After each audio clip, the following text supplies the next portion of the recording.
que a gente possa compartilhar posteriormente aí com vocês o link, né? Então, todos estão sendo gravados a partir de então. Peço que todos mantenham as câmeras ligadas para que a gente possa conseguir a presença de vocês também. E desejo uma boa noite a todos e todas que estão presentes. Sejam bem-vindos aí à nossa aula inaugural do curso de Direito. Para que vocês saibam, inicialmente nós teríamos uma aula inaugural de manhã e uma aula inaugural à noite, mas por conta dos horários dos nossos palestrantes, das nossas convidadas, nós tivemos aí que mudar um pouquinho isso. Então, para quem está presente aqui conosco, nesse primeiro momento, nós teremos aí a nossa aula inaugural e logo após, ao término da aula inaugural, vocês se dirigem aos links das salas de aula com seus professores, para que os professores passem algumas orientações, tá? Isso vai acontecer tanto na terça-feira quanto na quinta-feira. Também convido a todos e todas que se inscrevam no nosso canal do Telegram. Lá a gente coloca todas as informações e tem um link lá também para preenchimento do resumo depois das duas aulas e dos pontos positivos e negativos das palestras, desse nosso bate-papo, e que o preenchimento disso após vocês assistirem a palestra vale até 200 pontos na avaliação continuada. Também quem quiser participar da campanha da nossa ação social sobre a pobreza menstrual, que é um tema que está sendo muito batido e que traz uma situação de extrema carência para mulheres, para jovens, para pessoas idosas que não têm condições de comprar um absorvente, que passam aí por toda uma situação bem polêmica, bem ruim. Então, a gente sempre faz ações sociais no núcleo e essa vez nós resolvemos focar nisso. Para quem quiser ter certificado, não são todos que desejam, mas quem quiser ter certificado da palestra, pode ter certificado de até 6 horas, mas nós vamos colocar como ação social o certificado que para vocês é mais útil como acadêmicos, e basta doar aí um pacotinho de absorvente lá no nosso NPJ ou na coordenação nos horários de atendimento da coordenação. Desejo a todos e todas uma ótima palestra. Boas-vindas ao nosso curso, né? Ao longo aí da nossa semana, a gente está fazendo esse acolhimento com vocês. Eu estou indo nas salas conversar, os professores também estão conversando com vocês.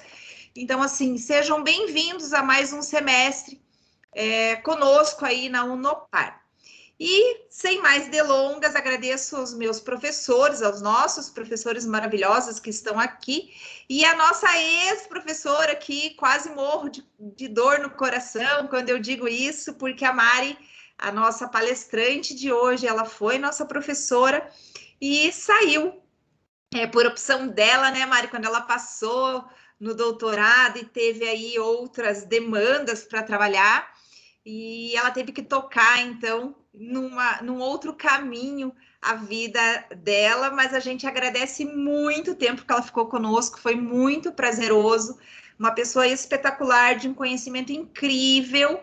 Seja bem-vinda, Mariana, doutora Mariana Barsaglia Pimentel, novamente à nossa casa. Olá, Cris, boa noite. Nossa, eu estou muito feliz de voltar, ainda que brevemente, aqui para conversar um pouquinho sobre um tema que eu gosto muito e que eu tenho estudado recentemente.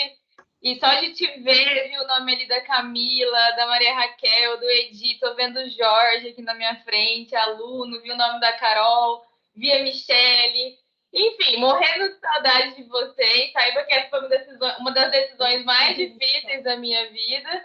E acabou que no final das contas eu acabei me mudando para Londrina. Então eu fazia aquele bate-volta, né? Entre Ponta Grossa e Curitiba. Agora já ia ficar um pouco mais difícil. Agora eu estou morando em Londrina. Mas morro de saudade dessa época, assim, que foi com certeza uma das melhores da vida. Seja bem-vinda, então, Mari.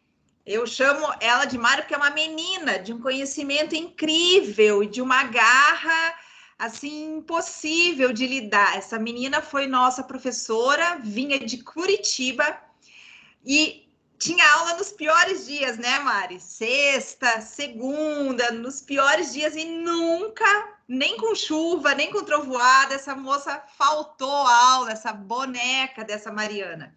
E o sucesso é o lugar dela, o céu é o limite dessa menina, que eu tenho a liberdade de chamar de menina, porque tem idade para ser minha filha, mas é uma graça de um conhecimento assim incrível.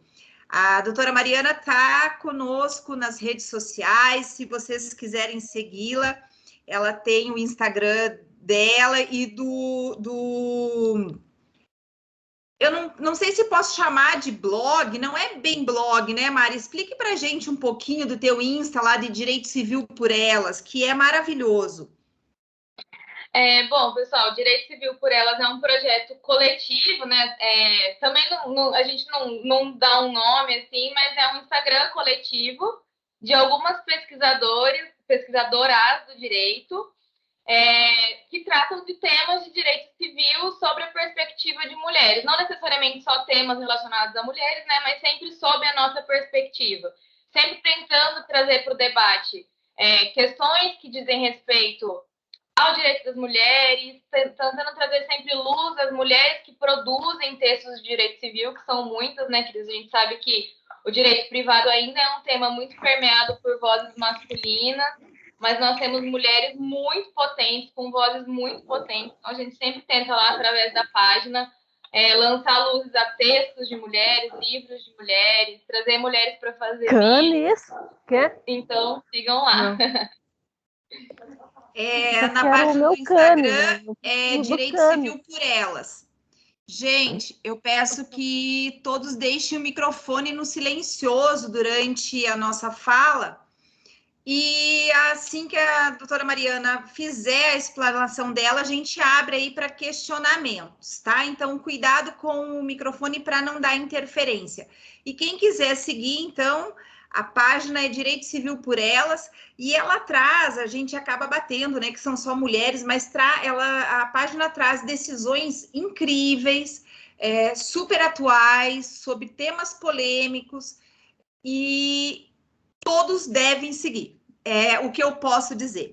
Então, a Mariana, ela é formada em Direito, ela é advogada, ela é mestre e já está fazendo doutorado. O doutorado dela é na Universidade Federal, né, Mari? Fale mais um pouquinho para a gente. Ela é mestre e doutoranda em Direito das Relações Sociais pela Universidade Federal do Paraná. Ela é pesquisadora do eixo de Direito Sucessório, do Grupo de Pesquisa em Direito Civil Constitucional Virada de Copérnico. É administradora da página Direito Civil por Elas no Instagram, advogada e essa pessoa maravilhosa que também foi nossa professora. Professora, inclusive, de Direito Sucessório, né, Cris? Que era uma área que não era muito objeto das minhas pesquisas, mas coincidiu que quando eu dei aula de sucessões na Unopar, foi bem a época que eu estava fazendo o meu projeto de tese. Então, assim, isso acabou repercutindo totalmente no que eu estava estudando. Até o mestrado eu estava bem mais focada no direito contratual. E aí, quando iniciei o processo seletivo do doutorado, eu falei, bom, vou virar essa chave aqui, vou para direito de família e sucessões, que é o que eu tenho curtido estudar. E assim, amei da aula. Ainda quando era presencial, né, dá uma saudade desse aconchego, de ver os alunos, de ver você, os outros professores. Mas tenho certeza que tudo isso, né, a gente ainda vai voltar para tudo isso e as coisas vão se ajeitando. Mas assim, devo muitas minhas pesquisas atuais às aulas da Unopar mesmo. E o tema, se eu puder aqui, Cris, já começar? Então, já começa, fica à vontade. Deixa eu compartilhar a tela aqui com vocês, que eu preparei. Só um minutinho. Deixa eu jogar aqui.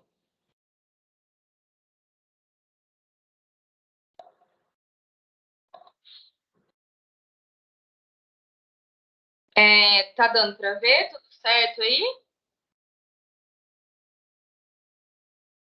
Tá sim, tá sim. Tá, então vamos lá.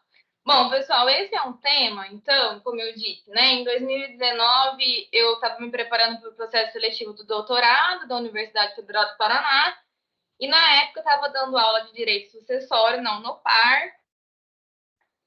Foi uma matéria assim, que me arrebatou, eu gostei demais dessa parte do direito civil, né? Que às vezes é esquecida pela gente, fica lá no finalzinho.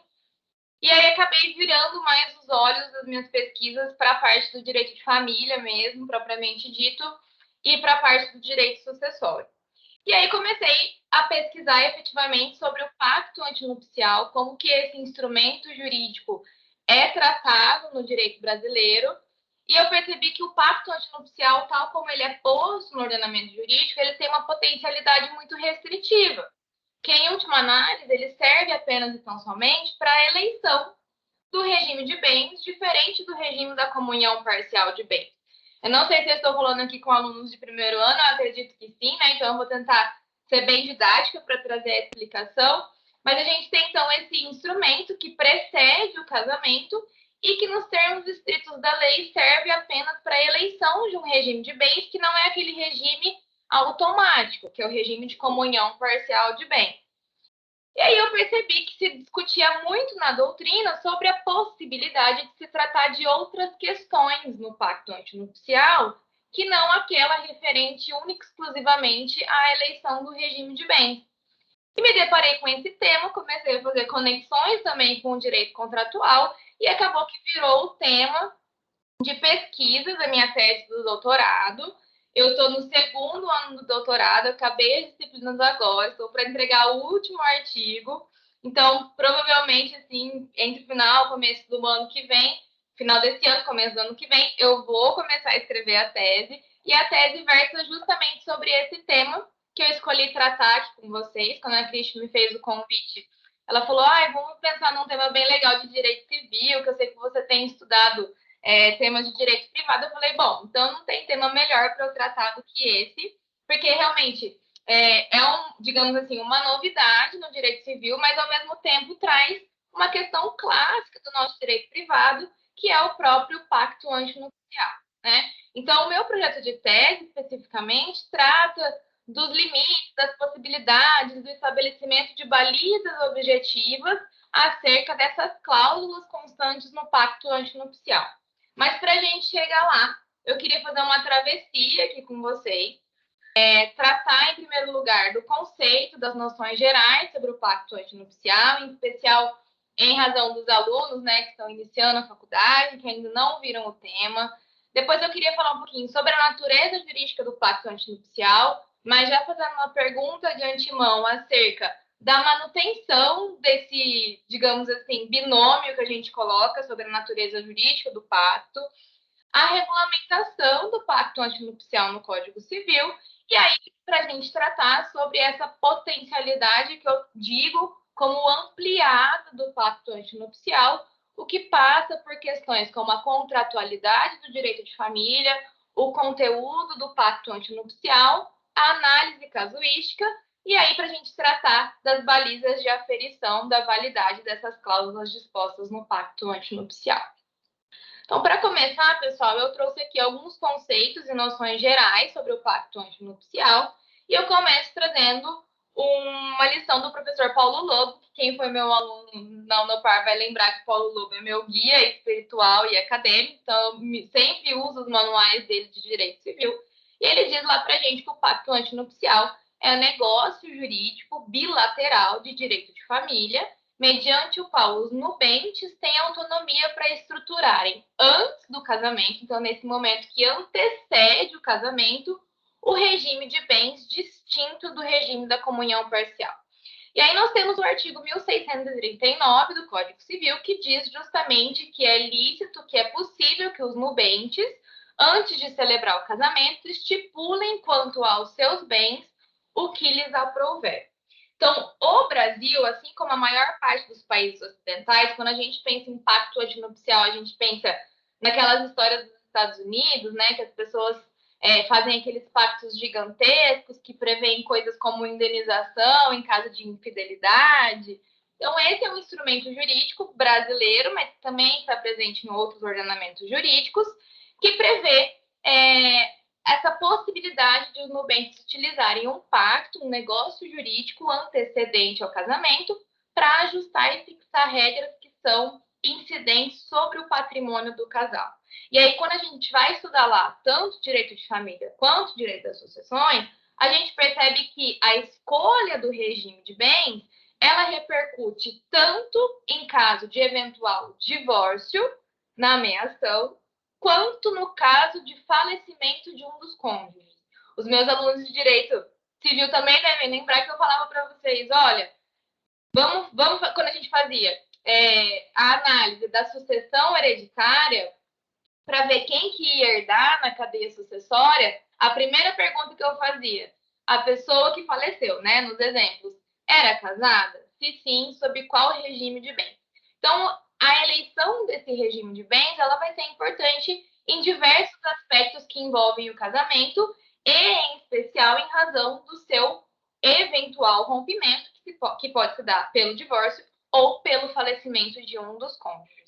Mas considerando que a maioria dos regimes de bens no Brasil são, na verdade, o da comunhão parcial de bens, que é aquele regime denominado de legal ou supletivo, aquele regime que incide independentemente da manifestação de vontade das partes acerca da escolha do regime de bens, a utilização do pacto antinupcial não é vista como uma opção. Então, a maioria das pessoas que hoje casam no Brasil se casam sem realizar o pacto antinupcial e automaticamente escolhem, né, ou têm escolhido para si o regime da comunhão parcial de bens. Mas os dados recentes nos mostram, em especial um dado de 2016 da Central Notarial de Serviços Eletrônicos Compartilhados, esses dados mostram que o número de pactos antinupciais cresceu no Brasil. E não há dados mais recentes sobre isso, mas se acredita, né, que em razão do cenário da pandemia, que acabou trazendo nas pessoas essa urgência na definição de questões existenciais e também patrimoniais, acredita-se que a celebração de pactos aumentou ainda mais. Mas ainda assim, pessoal, nós temos no contexto brasileiro que esse instrumento jurídico, que pode ser tão importante, ele ainda é subutilizado no contexto do nosso país. Dito isso, eu passo então para a natureza jurídica do pacto antinupcial. A doutrina aqui, nesse aspecto, se divide em natureza jurídica de contrato e natureza jurídica de negócio jurídico de direito de família. Há uma sólida doutrina, principalmente de pesquisadores mais novos, que analisam com mais afinco essa questão do pacto antinupcial, que entendem que o pacto é um negócio jurídico próprio do direito de família.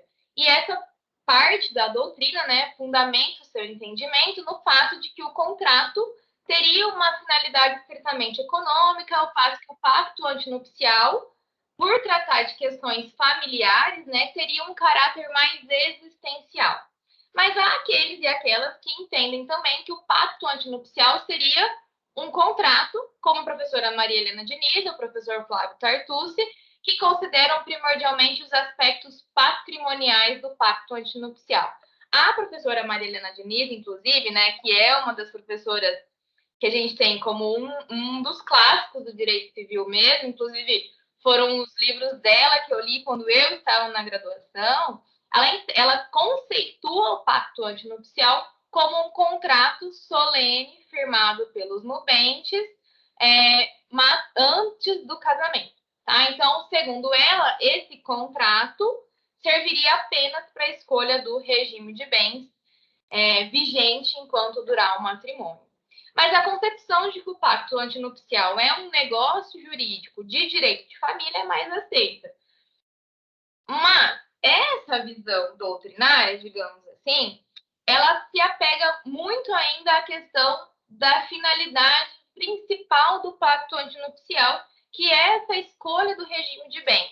Quando a gente pensa na potencialidade ampliada do pacto, que é o tema que eu introduzi aqui com vocês rapidinho, a gente também começa a se questionar efetivamente sobre a manutenção ou não dessa discussão da doutrina que coloca o pacto entre contrato ou negócio jurídico do direito de família E aqui eu já começo a pensar se a gente não teria uma terceira categoria, sui generis, digamos assim, acerca do pacto antinupcial. Mas essa é uma discussão teórica, né, para outro momento, um outro tema. E na sequência eu trago aqui para vocês a regulamentação do pacto antinupcial no Código Civil. E o nosso Código Civil é muito econômico quando ele trata do pacto antinupcial, porque ele só trata do pacto em 5 artigos de lei. E é para a finalidade do que a gente está conversando aqui hoje, eu destaco 2 artigos de lei. O artigo 1653, que diz que é nulo o pacto antinupcial se não for feito por escritura pública e ineficaz se não lhe seguir o casamento.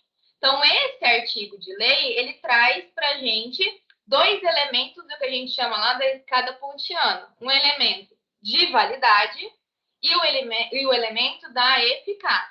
A forma pública, a escritura pública, é um elemento essencial para a validade do negócio, sem o qual o negócio jurídico é nulo. E, ao mesmo tempo, o casamento é uma condição de eficácia do pacto antinupcial.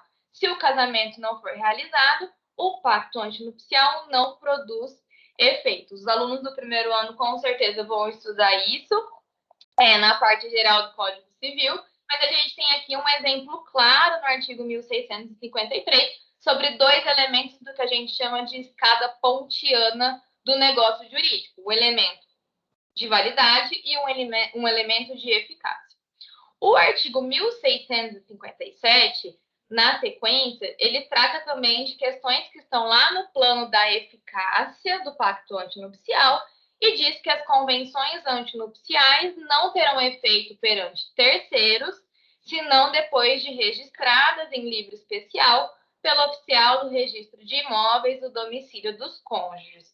Então, aqui se tem que, para que o pacto antinupcial celebrado entre os nubentes gere efeito perante terceiros, e vejam que isso é muito importante, porque esse pacto antinupcial pode tratar de questões patrimoniais relativas aos bens anteriores ao casamento, né? Então, é importante que, para que o pacto antinupcial produza efeitos perante terceiros, que ele seja registrado em livro próprio no cartório de registro de imóveis do domicílio daquelas pessoas que estão se casando.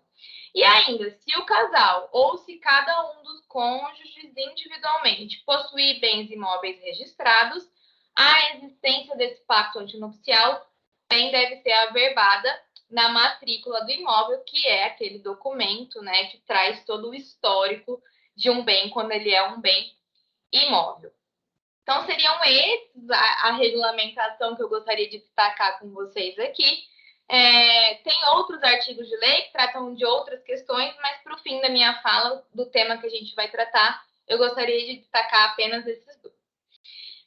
E a gente passa, na sequência, então, a questão da potencialidade ampliada do pacto antinupcial. Que, como eu disse para vocês, né, do jeito que o pacto antinupcial é tratado no Código Civil, ele tem uma potencialidade muito restritiva. Mas, muito embora o conteúdo do pacto pareça, né, estar vinculado apenas à escolha do regime de bens, é um tema quentíssimo, digamos assim, na doutrina do direito de família, se o pacto antinupcial pode ou não ser um instrumento apto ao que a gente chama de autorregulamentação das escolhas das pessoas que estão numa relação familiar, né? Sejam essas escolhas atinentes a aspectos patrimoniais, que dizem respeito aos bens passados, atuais ou futuros dessas pessoas que vão casar, ou ainda referente a aspectos existenciais. E para a gente falar disso, para a gente falar um pouquinho sobre essa potencialidade ampliada do pacto, eu queria dar aqui uma base um pouco mais teórica, mas de um tema que também se mostrou muito importante nesses quase 2 anos de pandemia, que é o da contratualidade do direito de família e do princípio da autonomia privada nessa área do direito, que a gente tem a concepção de que é uma área que não abre muito espaço para que as pessoas escolham, né? por ser uma área, né, muito sensível do direito civil, digamos assim, uma área que tem uma intervenção estatal mais intensa, mas é uma área que tem se aberto para o que a gente chama de contratualidade do direito de família. Eu tenho certeza que em algum momento vocês aí se depararam com um tema relativo ao contrato de namoro, por exemplo, que tem como finalidade tentar afastar a configuração da união estável. Esses temas sobre a contratualidade do direito de família e também do direito sucessório é um tema que já vinha sendo discutido na doutrina e também na jurisprudência, mas que ganhou muita força no contexto da pandemia, em razão exatamente disso que eu mencionei, né? Dessa urgência na definição das situações existenciais e patrimoniais no âmbito familiar, e muitas dessas situações originárias do próprio contexto pandêmico, né? Muitas pessoas, durante esse período de isolamento social, passaram a viver juntas, por exemplo, e sentiram a necessidade de estabelecer regras, digamos assim, sobre essa convivência,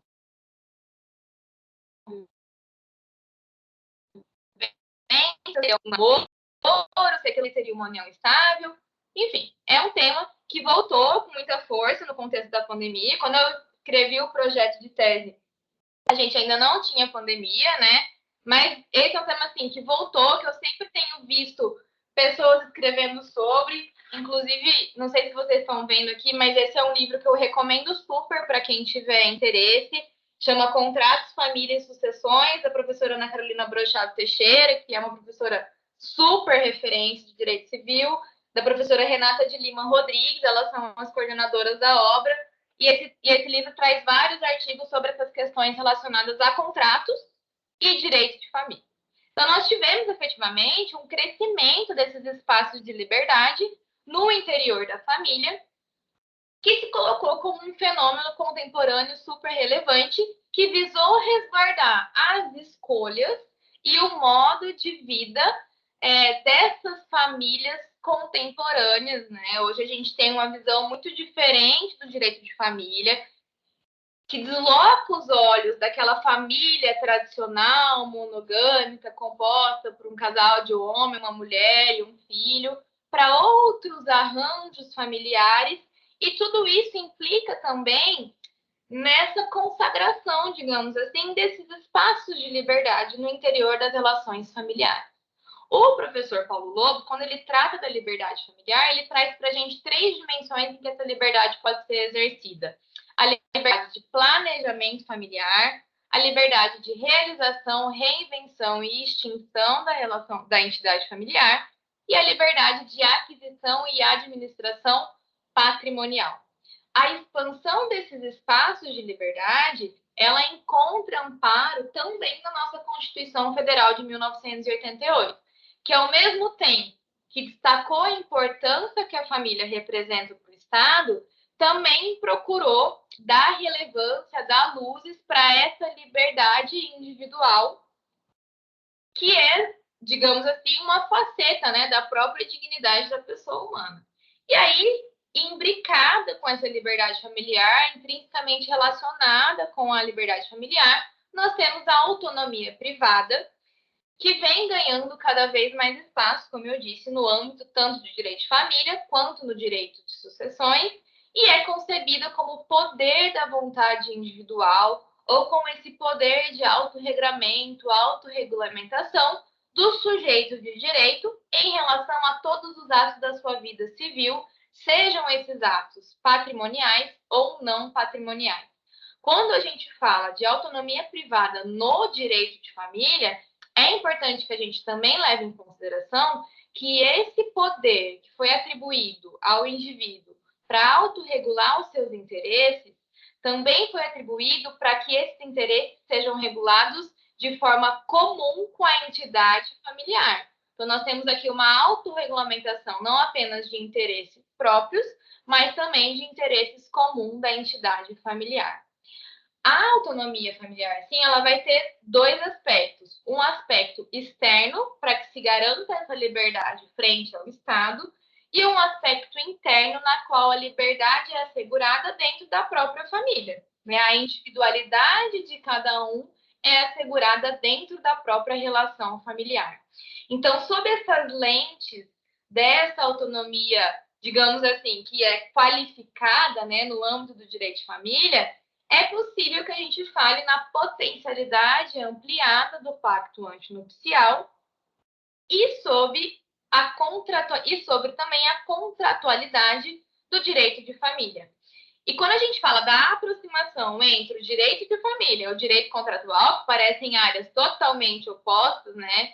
Totalmente diferentes, com regulamentações jurídicas diferentes, nós temos que lembrar também que o próprio direito contratual passou por mudanças de paradigma. O direito contratual não é mais visto apenas, tão somente, como um instrumento destinado para a circulação de riquezas pura e simples, né? O contrato, o instituto do contrato, foi realocado e recondicionado também na moldura dessa dignidade da pessoa humana.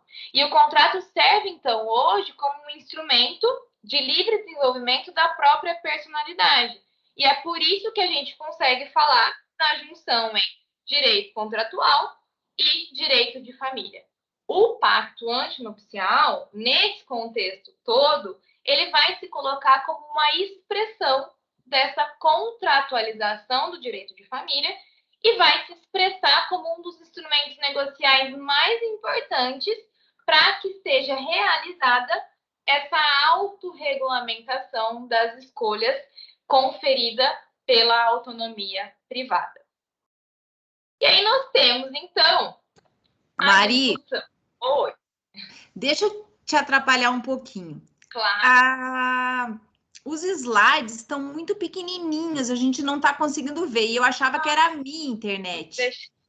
Deixa eu ver se se você quiser mandar para a gente por WhatsApp, alguma coisa, a gente tem. Agora sim. Vê se consegue melhorar um pouquinho. Agora sim, a gente não estava conseguindo ver, mas eu achava que era a minha internet que estava horrível aqui em casa. Não, eu mudei a tela, eu uso duas telas, eu acho que estava na tela comprida, sabe? Talvez tenha ficado menor. Mas se melhorou, beleza. Mas você vai disponibilizar esse material, porque os alunos estão tudo doido aqui me mandando. A Maria Ângela, que acabou de abrir a câmera aí, que está morrendo de. Todo mundo quer. Você disponibiliza para a gente depois? Claro, disponibilizo sim, com certeza. Obrigada, desculpe ter te atrapalhado aí na apresentação. Não, imagina. Foi bom ter me parado aqui, daí acho que fica melhor para todo mundo ver. Bom, então tá a tela aqui do PDF, né? Tudo certo. Então tá, vamos lá. Bom, e aí a gente entra então nessa discussão sobre o conteúdo do pacto antinupcial, né? Porque se começou a falar sobre essa possibilidade de ampliação do conteúdo do pacto e sobre a possibilidade de os nubentes estipularem questões no pacto antinupcial que não se restringem à escolha do regime de bens. Então, quanto à possibilidade de cláusulas antinupciais com conteúdo patrimonial, né, quase não há divergência, digamos assim, doutrinária. Né? A doutrina sempre foi muito tranquila no sentido de que é possível, sim, que os nubentes disponham no pacto antinupcial de questões patrimoniais que são diversas da simples escolha do regime de bens. Então, o professor Luiz Edson Fachin já falava isso, dizendo que o pacto tem um conteúdo patrimonial e que, recaindo sobre o patrimônio, não deve apenas constar a escolha do regime, como pode também conter outras disposições patrimoniais. O professor Francisco Cláudio Almeida Santos também defendia que era possível aos nubentes estipular quanto aos seus bens o que lhes era conveniente. Mas aí, um pouco mais polêmica é a questão da validade e também da eficácia, né, da produção de efeitos das disposições pessoais ou existenciais no pacto antinupcial. A professora Maria Berenice Dias, que é uma outra super referência para mim no direito civil, diz que nada impede que os noivos disciplinem também questões não patrimoniais. Ela diz que se a lei impõe deveres e assegura direitos, não há qualquer impedimento a que estipulem encargos outros, inclusive sobre questões, e ela diz aqui, domésticas. Quando a gente lê essa citação dela, a gente pensa, nossa, será que no pacto antinupcial eu posso estipular quem vai lavar a louça, quem vai cuidar dos cachorros, quem vai arrumar a cama, para quem é casado, vive junto, em uma união estável, sabe quanto essas nuances da vida doméstica são importantes, né? O professor Caio Mário Pereira da Silva, que é um outro clássico do direito civil, também já dizia que os nubentes podem estabelecer o que interessa ao seu regime de bens ou a outras matérias pertinentes à sua vida conjugal. E uma outra pessoa que trata muito disso é o professor Gustavo Cepedino, professor da UERJ, também muito conhecido no direito civil, que diz que são válidas essas cláusulas que estabelecem regramento da vida espiritual dos cônjuges.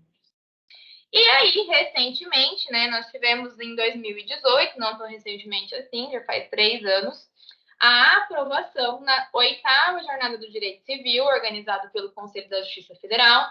Então, só contextualizando, né, nós temos anualmente, se eu não me engano, a reunião de pesquisadores, pesquisadoras do direito civil para discutir enunciados. Todo mundo pode enviar enunciados para a jornada e esses enunciados passam pelo crivo de aprovação das pessoas que participam da jornada.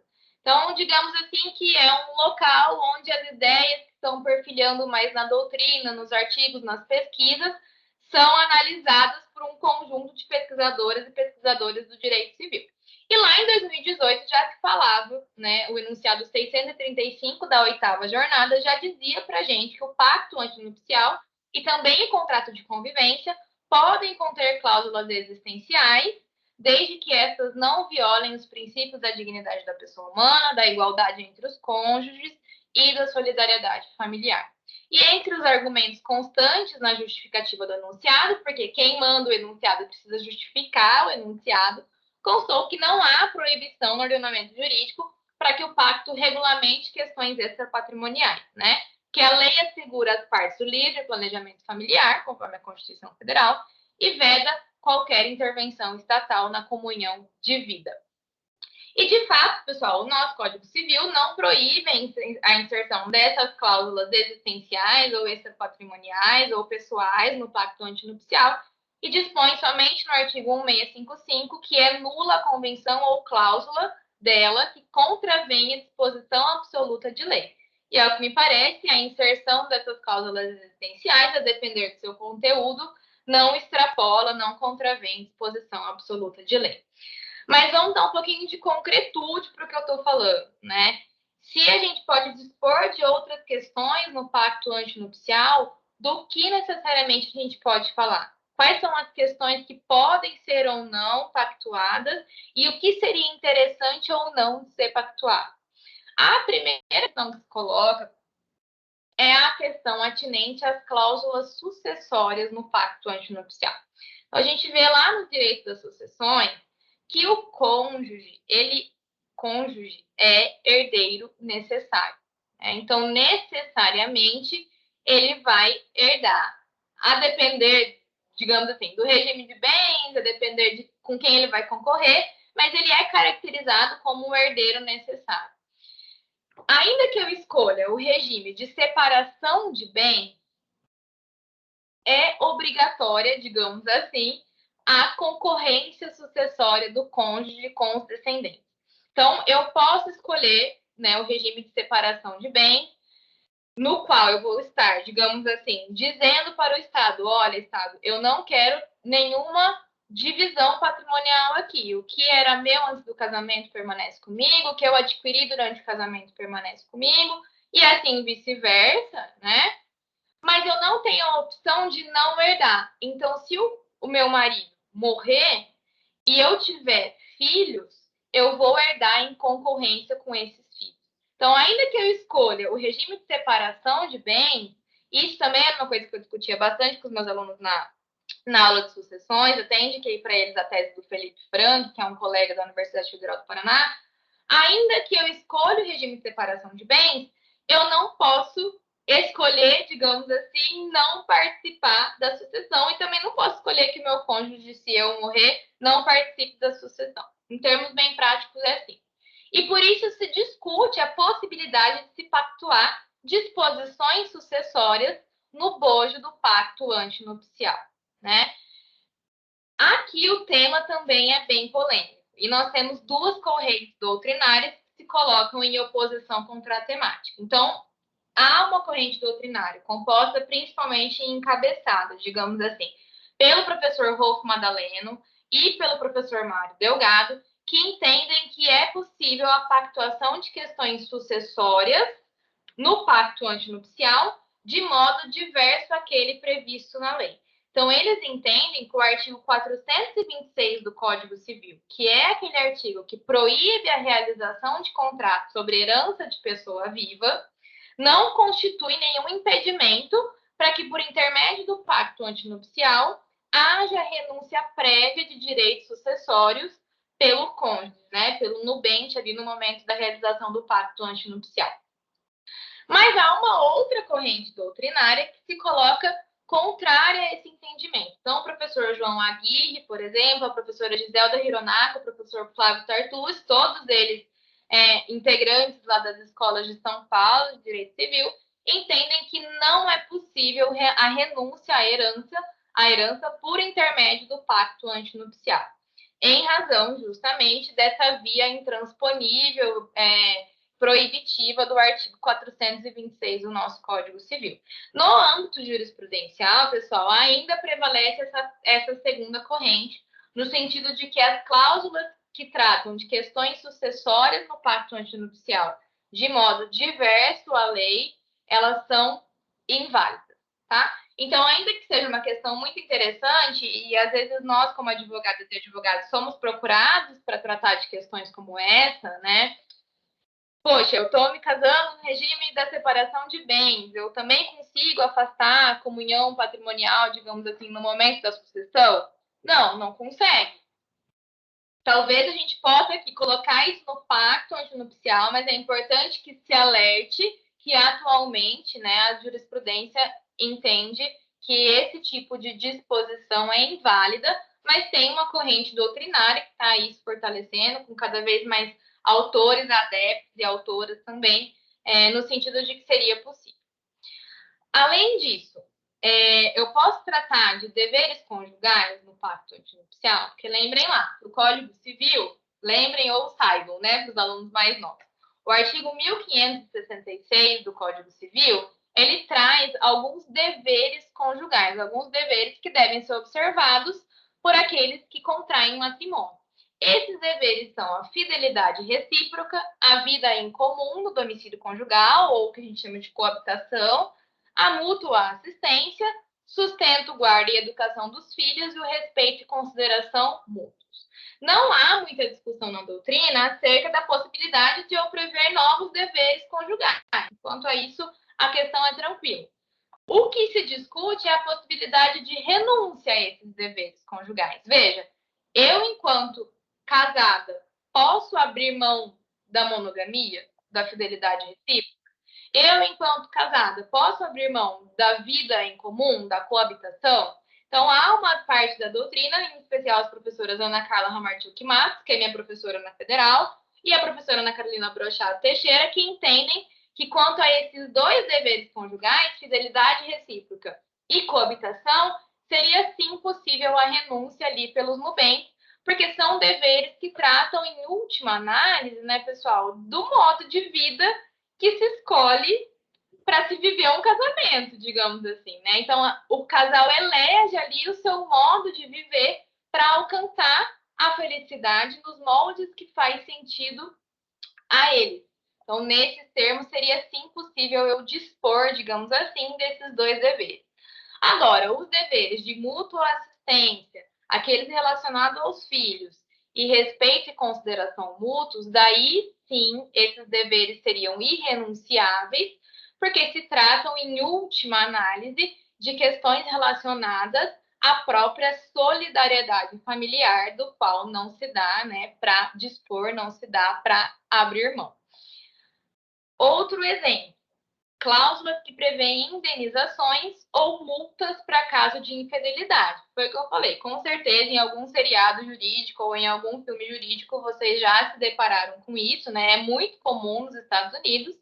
E se entende que, a princípio, né, não há nenhum impedimento para que isso seja pactuado, desde que não haja efetivamente uma precificação da liberdade do casal ou a submissão dessa vida conjugal à remuneração pecuniária.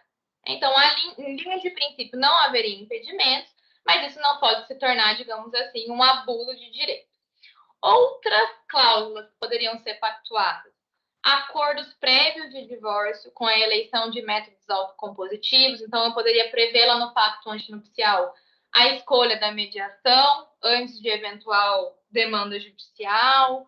Acordos também atinentes à guarda dos filhos em razão do rompimento do vínculo conjugal. Acordos acerca dos desdobramentos jurídicos decorrentes da utilização de técnicas de reprodução humana assistida. Vocês sabem que isso também tem sido cada vez mais comum na sociedade contemporânea. Muitas mulheres hoje não querem ter filhos, digamos assim, mais novas, escolhem esperar para ter filhos em razão de consequências da sua vida profissional, e aí congelam os seus óvulos, que podem ser também congelados embriões. Então, o pacto antinupcial poderia também dispor sobre essas questões. Um outro acordo que eu considero muito interessante, eu acho que é muito importante quando a gente fala aqui em igualdade de gênero, são aqueles acordos que podem prever indenizações ou alimentos em caso de suspensão ou de interrupção da atividade profissional de um dos cônjuges, né? Então, a gente sabe que é muito comum na sociedade ainda que as mulheres permaneçam um tempo afastadas da sua atividade profissional, seja para cuidar das questões domésticas, seja para cuidar dos filhos, e é possível que esses pactos antinupciais prevejam uma forma de compensação a essas mulheres que precisam, né, que em um acordo com os seus maridos, enfim, ou com suas mulheres também, sejam compensadas, digamos assim, por permanecer esse tempo, ou isso pode ser por um longo período de tempo, ou não, afastadas de suas atividades conjugais. Então, isso é o que a gente chama, quando a gente litiga, né, de alimentos compensatórios. Mas, nesse caso, é possível que o pacto antinupcial mesmo já preveja essa possibilidade de indenização. E aí, a gente chega na última pergunta acerca dos limites das possibilidades. Porque, vejam, é um sem mundo, né, de possibilidades acerca de pactuações de questões no pacto antinupcial. Eu brinquei acerca das questões domésticas, mas isso também poderia ser objeto de pactuação. Mas aí é a pergunta que surge, né? Quais seriam os parâmetros para a aferição da validade e também da eficácia, né? Das formas de forçar o cumprimento dessas disposições de acordo com o seu conteúdo. Quais seriam os limites, quais seriam as balizas para cláusulas que tratam de temas mais complexos? Porque nós temos também temas que são complexos do direito de família, como a possibilidade de constituição de famílias simultâneas, a disposição daqueles deveres conjugais que nós falamos, a eventual perda da pensão alimentícia por descumprimento de deveres conjugais, a obrigatoriedade de se ter ou não filhos. Eu poderia dispor de modo livre, né, de todas essas coisas? Eu, particularmente, acredito que não.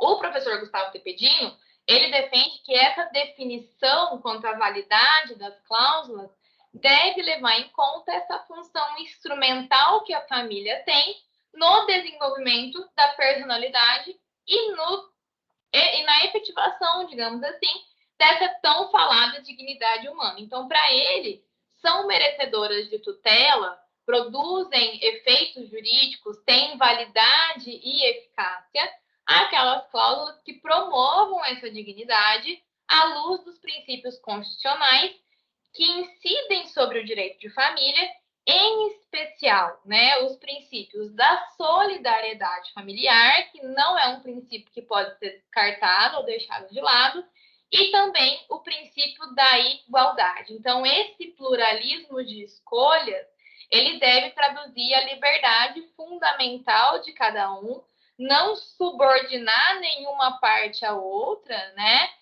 E esses limites, então, por óbvio, não podem ser extraídos de outro lugar que não seja a Constituição Federal. Eu sempre falo, né? Quando a gente pensa hoje no direito civil, não tem como a gente pensar no direito civil apartado daqueles valores constitucionais. E isso se aplica também quando a gente fala da potencialidade do pacto antinupcial. Esses pactos, eles não podem ser utilizados para colocar uma das partes da relação ali numa situação de desigualdade, de dependência, de restrição da liberdade, de violação da dignidade humana ou da solidariedade familiar. Se não for o caso de nenhuma dessas hipóteses, e a análise aqui é muito casuística, né? Não há impedimento em tese para que as partes regulamentem, digamos assim, o seu modo de viver através desses pactos antinupciais. E é isso, pessoal. Fico à disposição, não sei se eu falei rápido, acho que falei bastante, né? Coloquei aqui algumas referências principais, mas eu mando o material para a Cristi, sim. Pode deixar e fico à disposição para a gente trocar uma ideia.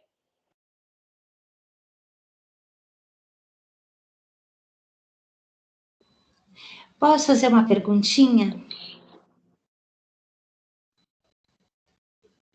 Então, claro.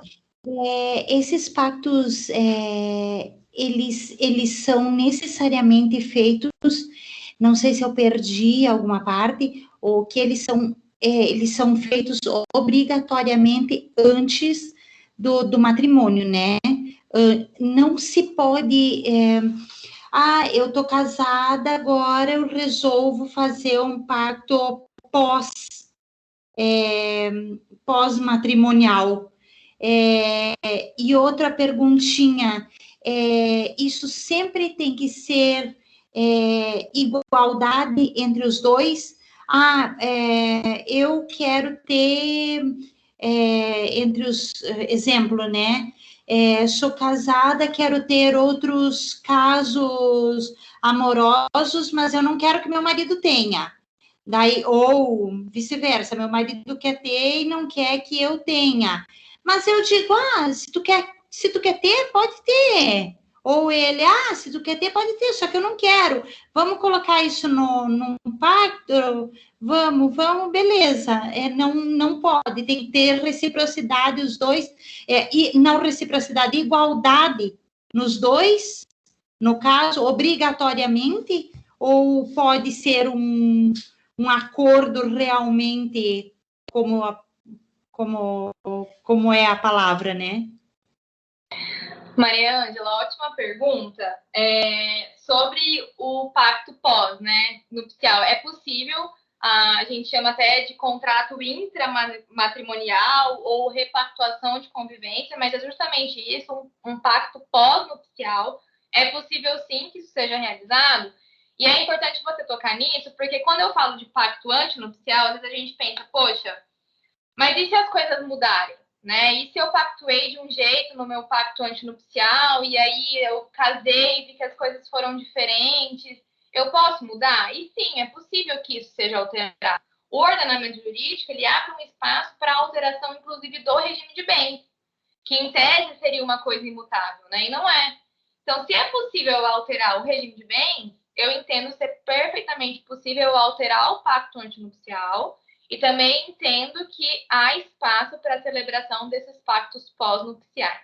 Quanto à sua segunda pergunta, eu não vejo linha de impedimento para que seja acordado entre as partes que apenas uma delas possa ter relacionamentos fora do matrimônio, desde que, acho que isso é muito importante, seja uma escolha mútua e que não subordine aquela pessoa que está, digamos assim, abrindo mão a uma situação em que ela não queria estar, né? Agora, se essa é uma escolha de vida do casal, e isso é muito comum hoje em dia, né? É um tabu a gente falar de questões relacionadas à não monogamia, mas muitos casais hoje vivem relacionamentos abertos.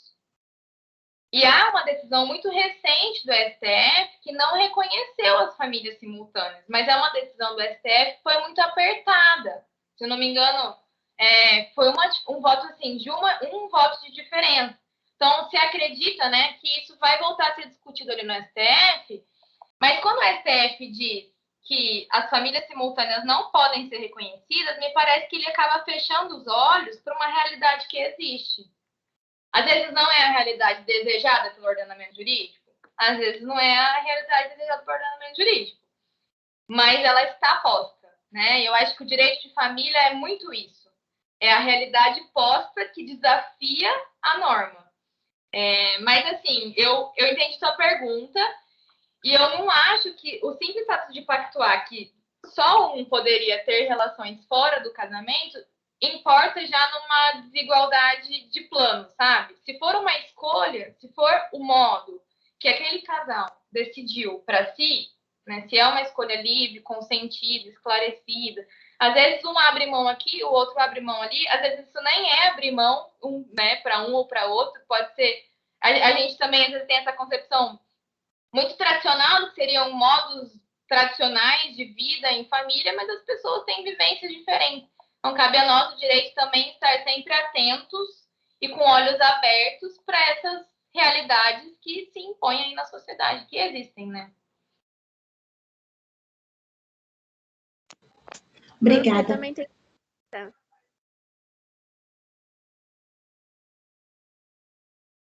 Pode falar, Milena, vamos lá.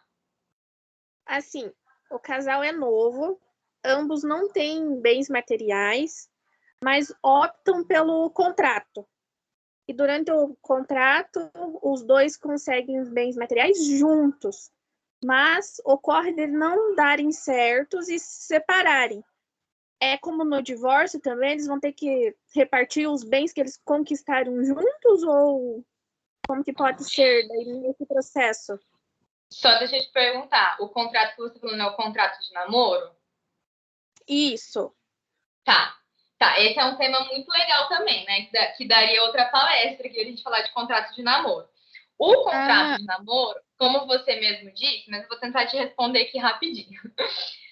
Como você mesmo disse, ele tem por finalidade afastar os efeitos da união estável. Então, em última análise, por que eu faço um contrato de namoro? Justamente para isso que você falou, né? Para afastar os efeitos da união estável e uma eventual, digamos assim, divisão patrimonial ou outros efeitos decorrentes da união estável, como o pagamento de alimentos, por exemplo, né? Agora, isso também, Helena, é muito polêmico e é muito discutido, né? Porque tem entendimento para os dois lados. Há quem entenda que se eu fizer um contrato de namoro, eu automaticamente afasto a união estável, como se a minha vontade declarada fosse um elemento da união estável. E há quem entenda que aquele contrato de namoro é só uma fotografia, digamos assim. Mas se eu tiver elementos que demonstrem a intenção de constituir família,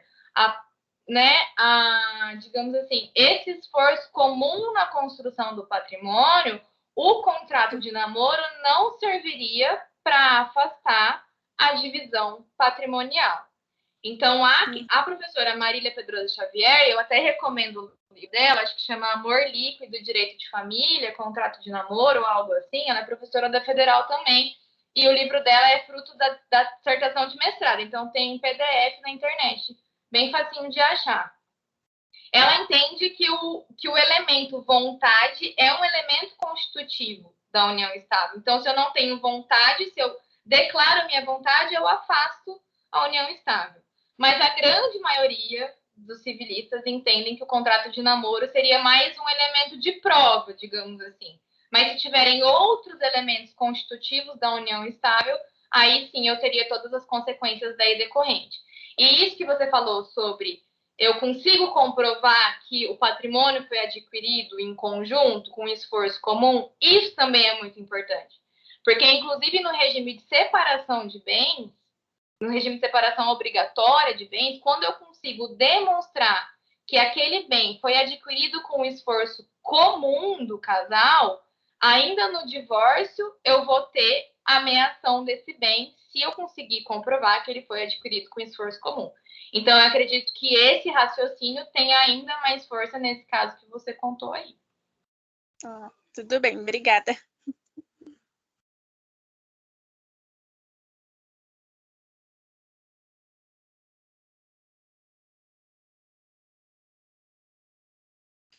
Lucas quer falar e depois a Kelly. Fiquem à vontade, os dois, para fazer seus questionamentos. Gente, boa noite, parabéns aí pela palestra, bem legal. Minha dúvida, eu sou calouro, né, do curso, minha dúvida é a gente vê muito em filme, novela, se falar de testamento, né? O pessoal antigo também fala bastante. E havendo um contrato, no caso ali de, acho que pacto de sucessão, não sei se eu entendi bem, onde se encaminha para quem vai ficar algum bem ou outro, ou não havendo contrato e sendo automático ele é a divisão, né, entre a família, havendo um testamento, aparecendo um testamento que foi registrado em cartório, algo do tipo, né, que foi registrado, ele existe algum valor dentro dessa partilha? Lucas, vamos lá. Cadê meus alunos de sucessões aí? Eu vi os nomes aí, sei que vocês estão aí. Quando a gente fala em testamento, a gente precisa pensar numa coisa muito importante, que é a parte disponível. Tá? Então, nós temos no direito civil brasileiro um instituto que a gente chama de legítima. Quando eu sou proprietária de bens, eu posso dispor do meu patrimônio em testamento sobre 50% do meu patrimônio. 50% do meu patrimônio eu preciso destinar, digamos assim, aos meus herdeiros necessários.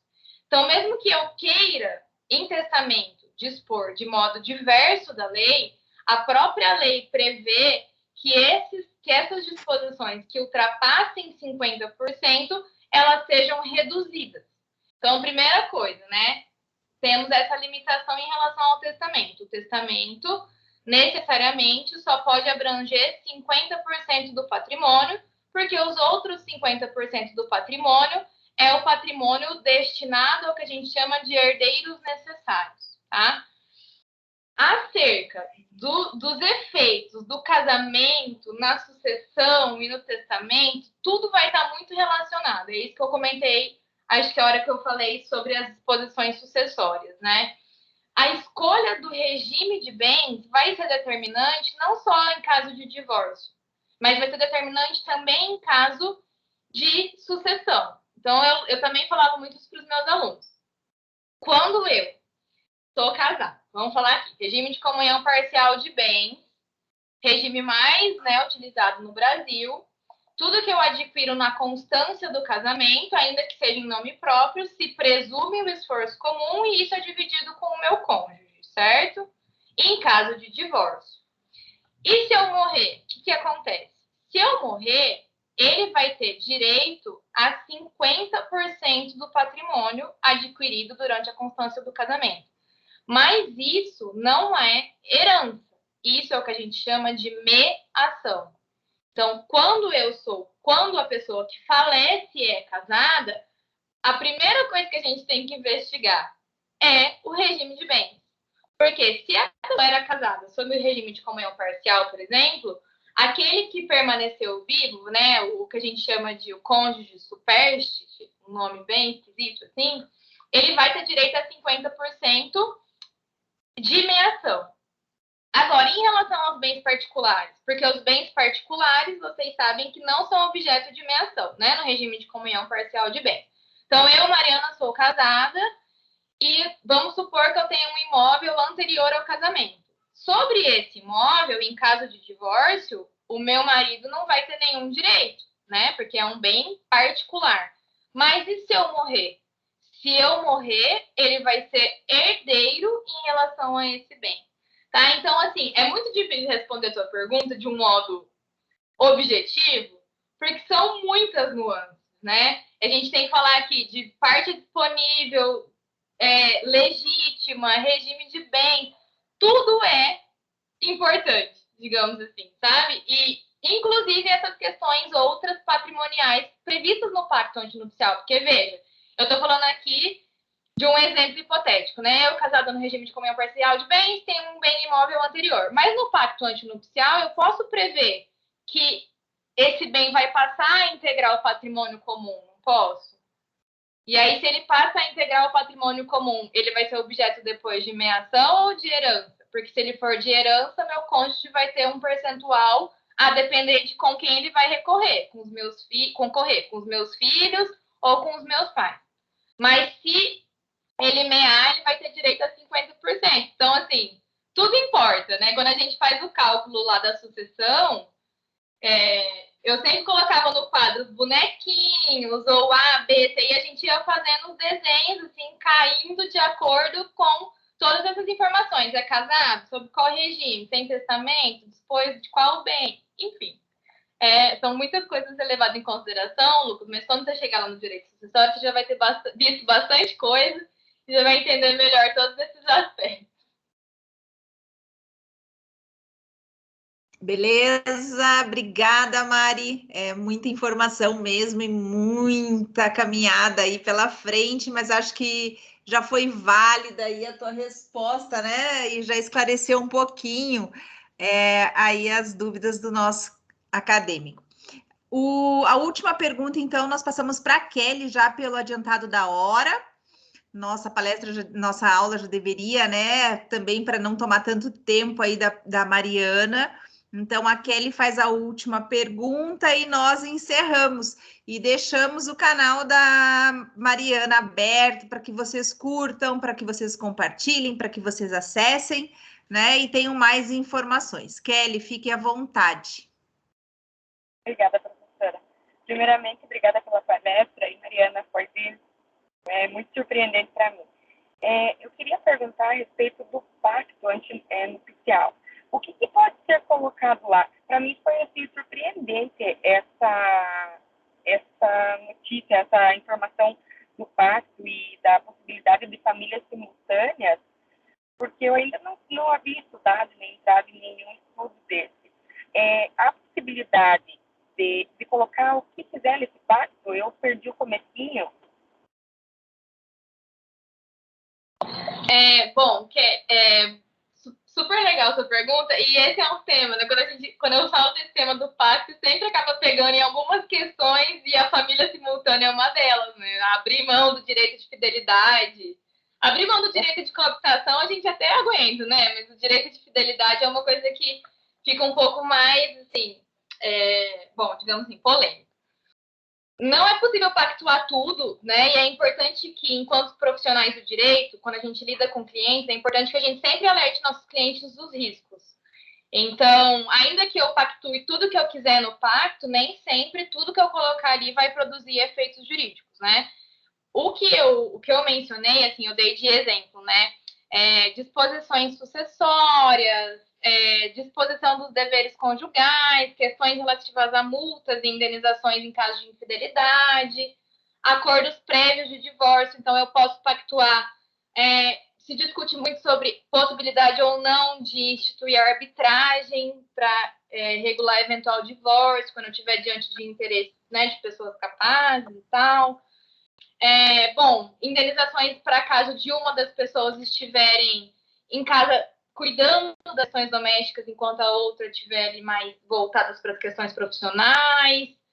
São muitas coisas, né? Em relação à monogamia, acho que eu posso destacar duas coisas: as famílias simultâneas e os relacionamentos poliafetivos, né? Porque nós temos também, além das famílias simultâneas, pessoas que vivem em mais do que um casal, digamos assim. Então, eu poderia também dispor sobre essas questões, mas assim, sempre alertando vocês, alertando os eventuais clientes de vocês também, né, sobre a possibilidade de nem todas essas cláusulas serem reconhecidas como válidas, né? Elas vão sempre passar pelo filtro, digamos assim, casuístico, sabe? Que cada relação vai ter uma relação. Então, aquela primeira pergunta que foi feita, eu posso pactuar que um vai ter relacionamentos fora do casamento e o outro não? Eu não posso falar que sim nem que não, porque vai depender daquela relação conjugal, do nível de igualdade existente ali naquele relacionamento conjugal. Porque a gente sabe, né, que tem relacionamentos conjugais que têm uma disparidade de poderes muito grandes e há relacionamentos conjugais que já têm uma igualdade maior entre aquele casal. Então, tudo isso vai depender de caso a caso, mas as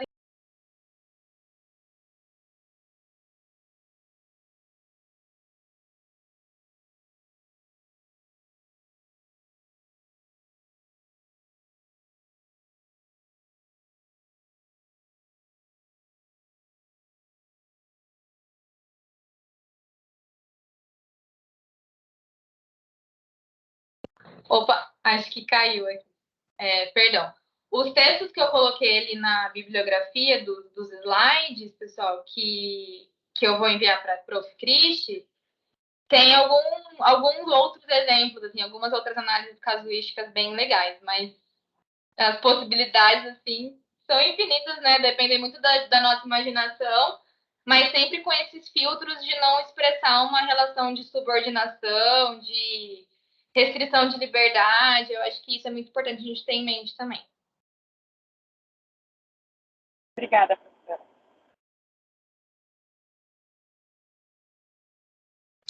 Obrigada, Mariana. Eu sei que tem muito mais perguntas, mas nós vamos encerrando por aqui, agradecendo mais uma vez a presença de todos os nossos acadêmicos e todas as nossas acadêmicas, dos professores e professoras que estavam aqui conosco, que estão até nesse momento conosco. Lembrando, galera, que vocês têm um intervalinho aí de 15 minutos, daí vocês devem se dirigir às salas de aula dos seus professores para saber sobre o semestre. Mais uma vez, Mari, meu muito obrigada. As nossas portas aqui da Unopar estão sempre abertas para você. Uma grata satisfação te receber mais uma vez e ouvi-la. Eu nunca tinha conseguido, depois de tanto tempo, ouvi-la, né, em uma palestra. Foi muito bom também. Aprendi também bastante. Muito obrigada. Eu que agradeço, Cris. Nossa, eu sou muito, muito honrada de participar aqui de um evento da Unopar, que, bom, você sabe, né? Eu sou eternamente grata pelas portas que você abriu, pelo jeito que eu fui sempre muito bem tratada aí, com muito carinho. Chegava de Curitiba, sempre tinha um lanchinho, um chazinho, alguma coisa. E sinto muita falta de vocês e tenho muito orgulho desse curso, que eu só vejo crescer e formar pessoas incríveis, porque eu acompanho os alunos aí no Instagram, no Facebook da vida. Tô vendo todo mundo deslanchando. E um beijo para vocês, Raquel. Beijo, tô te vendo. Oi, Mari, tudo bem? Vem visitar a gente aqui no presencial, tá? Ai, tô precisando. Pode deixar. Vamos cuidando enquanto isso, né? Isso aí, depois você vem aqui falar presencialmente. Obrigada, gente. Fiquem com Deus. Se cuidem. Até mais. Até quinta-feira. Um beijo grande. Obrigada a todos e todas. Até. Tchau, Cristi. Tchau, gente. Até mais. Até.